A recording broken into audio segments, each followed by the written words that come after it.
जय श्री राम दोस्तों। देखें कि जन्माष्टमी की पूजा में इन 8 चीज़ों को शामिल करना न भूलें। यदि आप हमारे इस चैनल को सब्सक्राइब न किए हों तो इस चैनल को सब्सक्राइब और लाइक जरूर करें।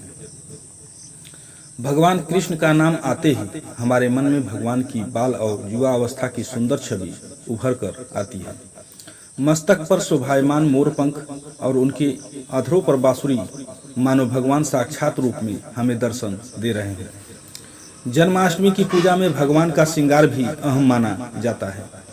मोर पंख और बांसुरी सहित 8 वस्तुएं ऐसी हैं जिन्हें भगवान कृष्ण की पूजा में शामिल करने से वह प्रसन्न होकर सभी मनोकामनाएं पूरी करते हैं। आइए जानते हैं कौन सी है ये 8 वस्तुएं। कहा जाता है कि राधा रानी के महल में बहुत मोर हुआ करते थे। जब वह भगवान श्री कृष्ण के बांसुरी की धुन पर नृत्य करती थी तो उनके साथ वे मोर भी नाचा करते थे। एक दिन किसी मोर का पंख नृत्य करते समय जमीन पर गिर गया, जिसे भगवान श्री कृष्ण ने तुरंत उठाकर अपने मस्तक पर सजा लिया। भगवान कृष्ण के सिर पर स्थित मोर पंख राधा रानी के प्रेम की निशानी माना जाता है। इसलिए भगवान कृष्ण के जन्मोत्सव की पूजा में मोर पंखों से उनकी हवा किए जाने का चलन है। एक अन्य कथा के अनुसार देवी राधा हर दिन मोर मुकुट मंदिर के पास मोरों को दाना देने जाती थी।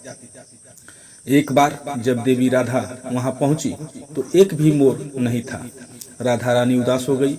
कान्हा ने देवी राधा को प्रसन्न करने के लिए स्वयं मोर रूप धारण कर लिया और पहुंच गए राधा के पास। राधा रानी कान्हा का यह रूप देखकर प्रसन्न हो गई। मोर मुकुट मंदिर में मोर रूप में आज भी राधा कृष्ण की पूजा होती है। ऐसी ज्योतिषी गणना है कि भगवान कृष्ण की कुंडली में काल सर्प योग था, इसलिए वह सदैव अपने मुकुट में मोर का पंख धारण करते थे। मोर और सर्प में भीषण शत्रुता होती है, इसलिए मस्तक पर मोर मुकुट धारण करने से काल सर्प योग का दोष कम होता है। भगवान की पूजा में उन्हें मोर मुकुट पहनाने से काल सर्प का प्रभाव दूर होता है।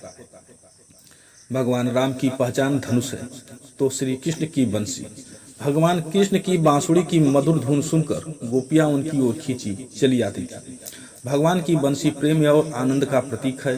भगवान कृष्ण गोपियों के साथ बंसी बजाकर रास रचाते थे और सृष्टि में प्रेम का संचार करते थे। जन्माष्टमी के उत्सव में भगवान कृष्ण के श्रृंगार की सामग्री में बांसुरी को शामिल करना गृहस्थी में प्रेम और आनंद लाता है।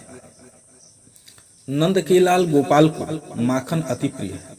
कहते हैं कि जिस रात कान्हा का जन्म हुआ उस रात नंद गांव की गोपियों ने सपने में देखा कि कान्हा माखन मांग रहे हैं।